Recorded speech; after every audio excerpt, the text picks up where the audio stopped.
ჯერასთან ერთად ოცნების მეგობარი აქტი, რომელიც ქართველი ხალხის მხარდაჭერასთან ერთად ოცნების მაღალჩინოსნების სანქცირებას ითვალისწინებს, წინ მიიწევს. კონგრესში კენჭისყრა დღეს არის დაგეგმილი, კანონპროექტი წარმომადგენელთა პალატის კენჭისყრაზე გადადის. დოკუმენტი გულისხმობს ხალხთა შორის კავშირების, ასევე სხვადასხვა სფეროში თანამშრომლობის გაძლიერებას. ამასთან ერთად მეგობარი აქტი მოითხოვს პრეზიდენტისგან სანქციები დაუწესოს ქართული ოცნების ჩინოვნიკებსა და მათ მხარდამჭერებს, რომლებიც ჩართული არიან კორუფციაში საქართველოს ევროატლანტიკური ინტეგრაციის შესაფერხებლად. ეს ძალიან მნიშვნელოვანი პუნქტია, რომლებიც ჩართულნი არიან კორუფციაში საქართველოს ევროატლანტიკური კურსის შესაფერხებლად თუ შესაჩერებლად. იმ მაღალჩინოსნებზე უნდა დაწესდეს სანქციები, რომლებიც ამას უკეთებენ ჩვენს ქვეყანას, ჩვენს სამშობლოს და ამერიკელები ამას შესანიშნავად ხვდებიან. განვაგრძოთ სიუჟეტის ყურება. ძირს უთხრიან საქართველოს სუვერენიტეტსა და ტერიტორიულ მთლიანობას, ან მონაწილეობენ სხვა კორუფციულ ქმედებებში, რომლებიც საზიანოა სტაბილურობისთვის საქართველოში. გიორგი კიკაბიძე მუშაობს თემაზე. გიორგი კიკაბიძის მიმოხილვა ამ საკითხისა ძალიან მნიშვნელოვანია ცხადია. მე გირჩევთ რომ ნახოთ ფორმულას ეთერი გამოშვებებში. დღესაც იქნება ამ თემაზე საუბარი და მით უმეტეს მას შემდეგ, რაც მიიღებს კონგრესი მეგობარი აქტს და კითხვას მიიღებს თუ არა, მე ცხადია პასუხობ დადებითად, რა საკვირველია ამერიკელების შესანიშნავად ხვდებიან რა გაუკეთა ბიზნესმენის თავკაცობით ქართულმა რუსულმა ოცნებამ ამ ქვეყანას და ადეკვატურად მოქმედებენ შესაბამისად. აქ არ არის საუბარი მხოლოდ კონგრესმენ უილსონზე ან სხვებზე, ვინც მხარდამჭერია ჩვენი ქვეყნისა, აქ არის ლაპარაკი მთლიანად კონგრესზე და კონგრესში ასაკვირველია ამ აქტს მიიღებენ. უკვე შემდგომ რომელიღაც ეტაპზე თეთრი სახლის პრეზიდენტ ტრამპის ადმინისტრაციის, უშუალო ადმინისტრაციის გადასაწყვეტი იქნება რას მიიღებენ, რა გადაწყვეტილებს მიიღებენ საქართველოსთან მიმართებაში, ანუ დაამტკიცებენ და აღასრულებენ თუ არა, უფრო ზუსტი რო ვიყო მეგობარი აქტს, თუმცა აქაც გავბედავ და ვიტყვი პროგნოზს შემოგთავაზებთ ჩემსას, აქაც მაღალი ალბათობით პრეზიდენტ ტრამპის ადმინისტრაცია სასაკვირველია იქნება ადეკვატური, ანუ ის მოიცლის საქართველოსთვის და გაიზიარებს იმ სულისკვეთებას და იმ პუნქტებს, რომლებიც ჩაწერილია მეგობარი აქტში, რომელიც შეიმუშავეს თავის მხრივ კონგრესმენებმა. რატომ მიიღო გადაწყვეტილება ამგვარი შეერთებული შტატების საკანონმდებლო ორგანომ და უკვე შემდგომ აღმასრულებელი ხელისუფლება რატომ მიიღებს გადაწყვეტილებას საქართველოსთან მიმართებაში? საქართველო ხომ მე-5, მე-7 ან მე-18 ან 38 ხარისხოვანი ქვეყანაა თითქოს. დიახ, ასეა, საქართველო მე-5, მე-7, მე-18, 38 ხარისხოვანი ქვეყანაა, ვის ძალია ახლა პაკისტანი, ინდოეთის, ახლო აღმოსავლეთის, ჩინეთის გაძლიერება მოძლიერების, ჩინეთთან სატარიფო ომის, რუსეთ-უკრაინის კონფლიქტის, ევროკავშირთან გარკვეული შეპირისპირების, გრენლანდიის საკითხის, კანადის საკითხის, მექსიკის საკითხის, საზღვრების საკითხის და რა გინდა რა საკითხების გათვალისწინებით საქართველოსთვის ვაშინგტონში ასეა. დიახ, 38 ხარისხოვანი ქვეყანაა საქართველო სამწუხაროდ და ეს საქართველოს ბანდა ხელისუფლება არც ცდილობს რომ გახდეს ქვეყანა 37 ხარისხოვანი, 25 ხარისხოვანი, მე-8 ხარისხოვანი, მე-3 ხარისხოვანი, პირველ ხარისხოვანი. არა, რომ ცდილობდეს პირველ ხარისხოვანი ჩვენი ქვეყანა მაინც ვერ გახდება იმ გლობალური პრობლემების გათვალისწინებით, რომლებიც არსებობს და რომლებიც ხვავდება, იზრდება ამ პრობლემათა რაოდენობა, მაგრამ აი პირველ ათეულში რო შესულიყო საქართველო, ამის შანსი კი ჩვენ გვქონდა. რატომ იღებს მაინც ამ გადაწყვეტილებას კონგრესი, მიუხედავად იმისა, რომ 38 ხარისხოვანია ჩვენი ქვეყანა, იმიტომ რომ ერთობ ეძვირფასება პირველ ყოვლისა. ამერიკა ამ პირველ ყოვლისა ეძვირფასება საქართველო და მისი გეოგრაფიული მდებარეობა, მე ბევრჯერ ვისაუბრია, რომ საქართველო არის ერთგვარი დამაკავშირებელი სივრცე, ჰაბი თუ გნებავთ ასე ვიტყვი, აღმოსავლეთსა და დასავლეთს შორის და ასე მიტოვება, ბედის ანაბარა, რუსეთის ანაბარა მიგდება ამ ქვეყნისა, რომელიც უმნიშვნელოვანესია, ცხადია არ შეიძლება და ეს გეოსტრატეგიული ინტერესია შეერთებული შტატებისა კონკრეტულად და ზოგადად დასავლეთისა. მეორე ამბავი რა არის გამოც ეძვირფასება შეერთებულ შტატებს, ამ შემთხვევაში კონგრესს, საქართველო არის ის, რომ ეს ქვეყანა იყო დემოკრატიის ერთგვარი თვალსაჩინოება მიუხედავად იმისა, რომ მიხეილ სააკაშვილის დროსაც უამრავი ან უზარმაზარი რაოდენობით პრობლემები ჰქონდა განაარა. მაგრამ დემოკრატიის ერთგვარი თვალსაჩინოება რეგიონში, რომელიც ვერ გაუტოლდებოდა, რეგიონში ხას უსვავ და ვერ გაუტოლდებოდა საერთო ევროპული მასშტაბით, ასე მაგალითად დანიას, ფინეთს თუ შვედეთს თუ არ ვიცი, ამიშნულობა ლუქსემბურგს ხო, ჰოლანდიას. მაგრამ ამ რეგიონისთვის, პოსტსაბჭოთა სივრცისთვის ჩვენ აშკარად დაწინაურებულები ვიყავით. კვლავ ვიმეორებ, ვადასტურებ, რომ მიხეილ სააკაშვილის პირობებში იყო ძალიან ბევრი, უკიდურესად ბევრი შემთხვევა ადამიანის უფლებების დარღვევისა, მაგრამ ის, რაც მიხეილ სააკაშვილის დროსაც იყო და რაც ჩვენ გულს ბუნებრივია ამწუხრებდა, არაფერია იმასთან შედარებით, როგორც უგულებელყო დემოკრატია და თავისუფლების იდეალები ამ არსებულმა არა ხელისუფლებამ, არამედ რეჟიმმა. ხო და ამერიკელებს ეძვირფასებად ეს ისედაც ძვირფასი გეოგრაფიული მდებარეობის გამო ძვირფასი ქვეყანა და ხედავენ რომ კიდევ რამე არის მნიშვნელოვანი რომ ეს ქვეყანა კი ადამიანის უფლებებს ლახავდა და ლახავდა კვლავ ვიმეორებ მესამედ უბრალოდ კარგად რომ ავხსნა მხოლოდ და მხოლოდ ამიტომ ყველა პერიოდში შევარდაძის პერიოდში სააკაშვილის პერიოდში ივანიშვილის პერიოდში მაგრამ ესე მკვეთრად ზურგით მოტრიალებული ესე მოტრიალდი ხო დასავლეთთან ზურგმოტრიალებული არ ყოფილა. დიახ, შევარდნაძეც კი აღარ ლაპარაკობს სააკაშვილზე, წყობრად მიდიოდა დასავლეთისკენ და აი ივანიშვილმა საკუთარი მმართველობის პირველივე წლებიდან, მაგრამ განსაკუთრებით ბოლო წლებში თქვა რომ მე რუსული ქვეყნის, პრორუსული, რუსული, ჭაობური ქვეყნის გაკეთება მინდა ამ ქვეყნისაგან და არ გამოვა ამ ქვეყნისაგან არც ჰაბი, არც სატრანსპორტო დერეფანი, არც დასავლეთის დამაკავშირებელი ხიდი ქვეყანა სივრცე თუ ტერიტორია, თუ აქ არ იქნება დემოკრატია პირველი და თუ ეს ქვეყანა იქნება რუსულ, პრორუსულ, პროჩინური თუ გნებავთ ასე ვიტყვი, ჩინეთის ინტერესის მძლავრად და მსუყეთ იქნება წარმოდგენილი ჩვენს ქვეყანაში ჰოდა ვილსონმა და არა მხოლოდ ჰოდა კონგრესმენებმა ახლა გადაულოცავენ ისინი თეთრ სახლს გადაუგდებენ ბურთს ასე ვიტყვი და ქართული ოცნების ბანდის მაღალ ჩინოსნები კი ამბობენ პოლიტიკოსებად წოდებულები რომ ჩვენ გვაქვს იმედიო რომ ტრამპი არ გაიზიარებს იმ არც ამ მეგობარი აქტს და არც იმ სულისკვეთებას რომელიც deep states ვილსონებს და სხვებს აქვს და აღარ მოახდენს იმპლემენტაციას მეგობარი აქტისა თუ სხვა შემზღუდავი ქმედებებისაო ხო რეპრესიებისაც ხო ჟანსაღი კონოტაციით არ წამომცდენია სულაც ანუ სანქციები მაგრამ ესე არ არის ბუნებრივია რომ დაახლოებული პირები ტრამპთან როგორც კონგრესიდან ისე სენატიდან დაახლოებული პირები ნაბიჯსაც არ დგამენ ტრამპთან და ტრამპის ადმინისტრაციასთან შეთანხმების გარეშე აი ვილსონის ტვიტები რომ აღიზიანებს ქართული ოცნების ბევრ წარმომადგენელს უნდა ვუთხრა მთელი პასუხისმგებლობით ამას ვამბობ მე ადამიანი რომელიც არ ვიცნობ ვილსონს და მაინც და მაინც კარგადაც არ ვიცი ეს რაღაცა ნიუანსები ურთიერთობისა თეთრ სახლსა და კონგრესს შორის რომ იცოდეთ არა პატივცემულებო არც ერთი კონგრესმენი, არც ერთი სენატორი, არც ერთი ოფიციალური სპიკერი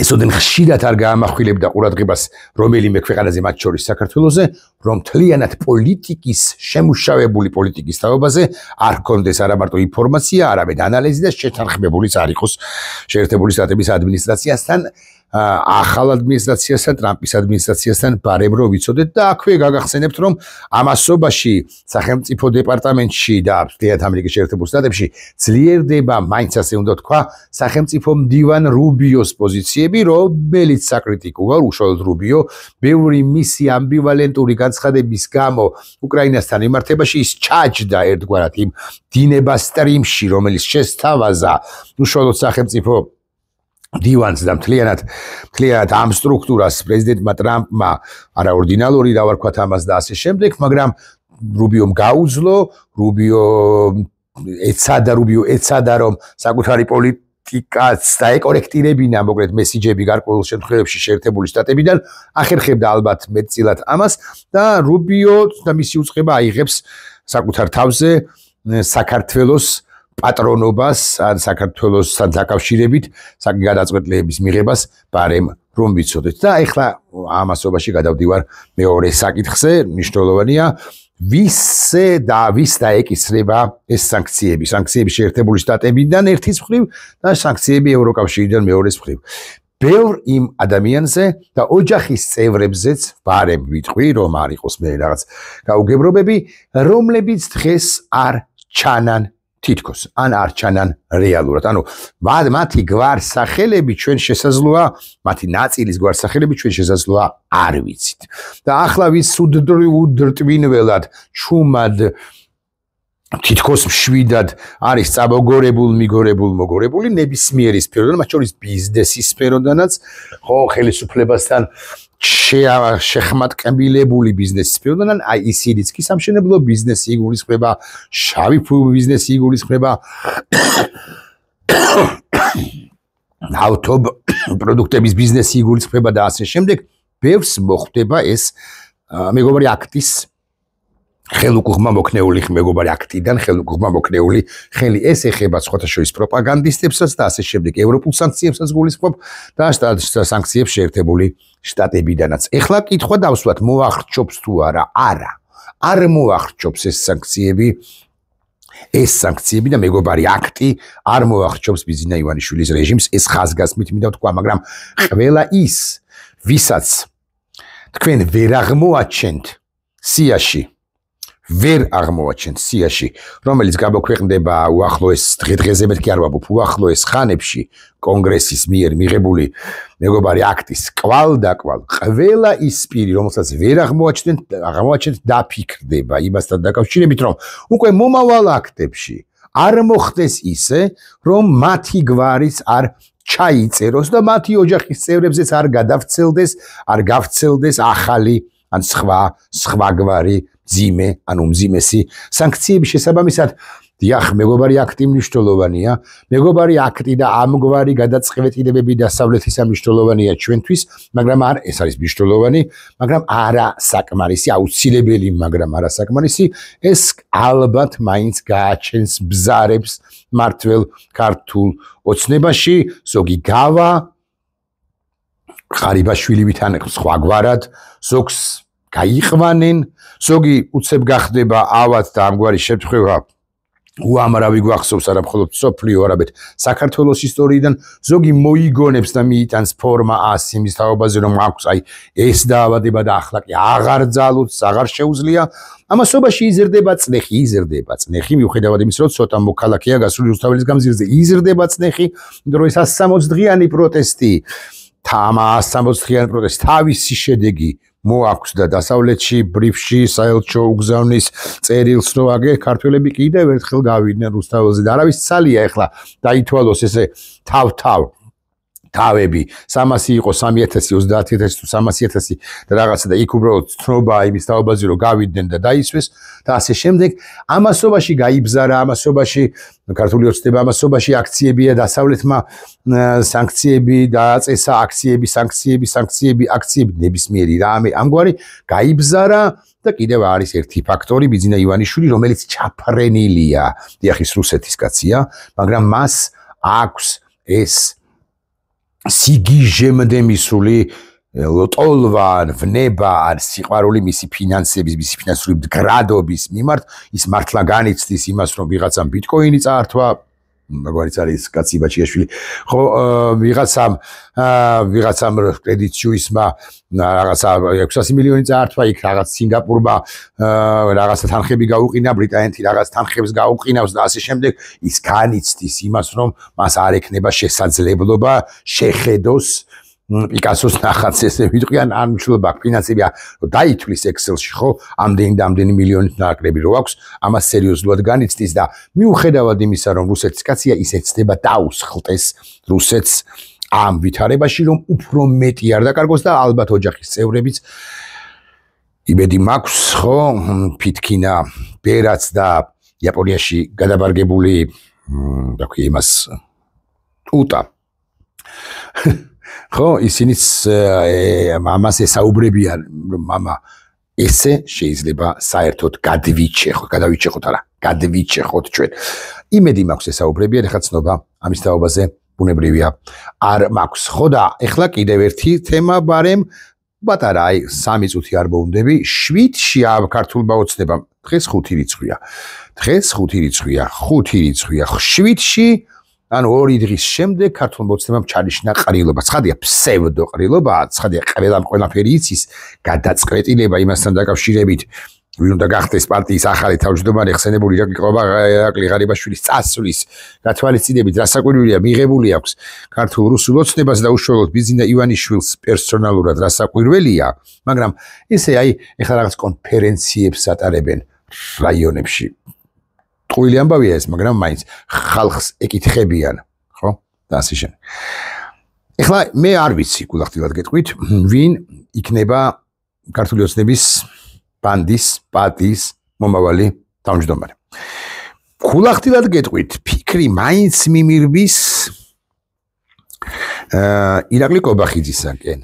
და მე მგონი რომ ხელისუფლება ძალაუფლების კონცენტრაციას როგორც აღმასრულებელ ხელისუფლებაში ისე პარტიულ ძალაუფლებაში ბიზინა ივანიშვილი თითქოს გადაულოცავს, თითქოს აპირებს რომ გადაულოცოს ყველაფერი. რატომ? ესე გამსუყდეს, ესეთი მსუყე, ესეთი გაბერილი, ხო? გაბერილი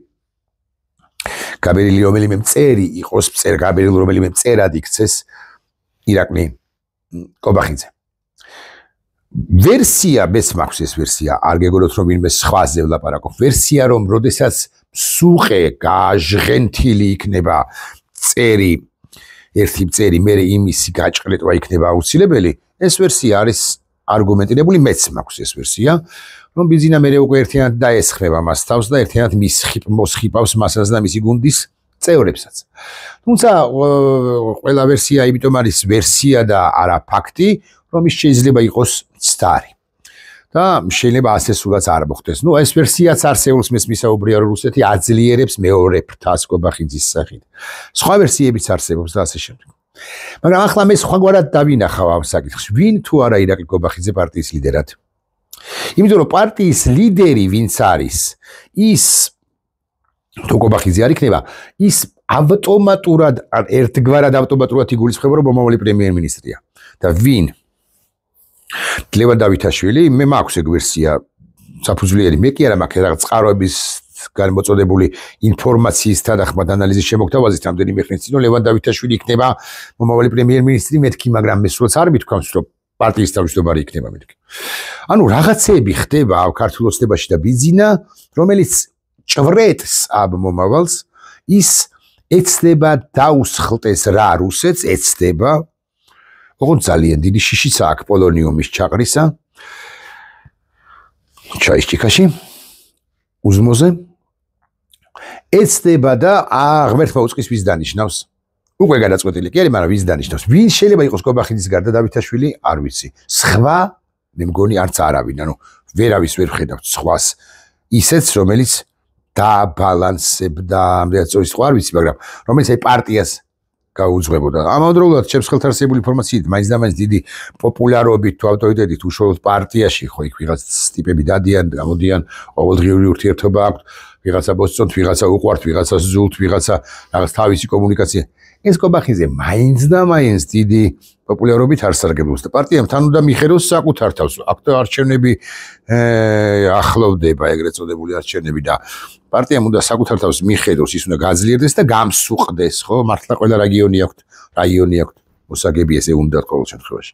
და ასე შემდეგ. მოგლეთ, ნახოთ. რა მოხდება, რაც ნაღდად მოხდება, იმაზე კი ვთქვათ ბოლო ორი სიტყვა. მეგობარი აქტი იქნება მიღებული. მეგობარი აქტის მიღების შემდეგ რომელიღაც ეტაპზე ეს ყველაფერი ეს დოკუმენტი დაიდება პრეზიდენტ ტრამპის მაგით სამუშაო მაგიდაზე, აი მაგიდაზე რომელთან დაკავშირებით ესეთ მომწონებდა, ხო? ტრამპი რამდენიმე ხნის წინ ამბობდა რომ რეიგანი მუშაობდა აქ, მე ეს მომწონს იქ რეიგანის პორტრეტს აჩვენებდა ერთ-ერთ ჟურნალისტს და ასე შემდეგ. იმ მაგიდაზე დაიდება ეს აქტი. და ტრამპმა, რომელსაც ბეხებზე კიდია ყველა როგორც ჩანს, ხო? ტრამპმა უნდა გადაწყვეტილება მიიღოს კავკასიის რეგიონთან ზოგადად, უფრო ფართო რეგიონალურ კონტექსტში, რეგიონთან დაკავშირებით და საქართველოსთან მიმართებაშიც კი, რომელიც 28-ვე ხარისხოვანი ქვეყანა არის ვაღიარი. და ამ გადაწყვეტილებას თავად არ მიიღებს ეხა ამ ხეს შხალი კაცი ხო არ გამოვა და ჯორჯა ეს ხო არ ილაპარაკებს არა ტრამპმა უნდა მიიღოს გადაწყვეტილება და გადაულოცოს ადეკვატურ შედარებით ადეკვატურ რუბიოს კონგრესს სენატს უბრალოდ უნდა მოვაწეროს ხელი და აბა ბიჭებო ეხლა თქვენ მიხედეთ ამ პატარა საქართველოს ეს უნდა თქვას ხო და ამ პატარა საქართველოს რომ მიხედავენ ხო ამბავი ქართული ოცნებისა თავგადასავალი ქართული ოცნებისა აღმართ მოსახვეები ქართული ოცნებისა და ქართული ოცნების მწერებისა არა მწერლებისა არამედ მწერებისა მწერებისა რომლებიც წერენ საკუთარივე ისტორიას იქნება ერთობ რთული ან ერთობ მძიმე აი ამ ვითარებაში ვართ ახლა ნახვამდის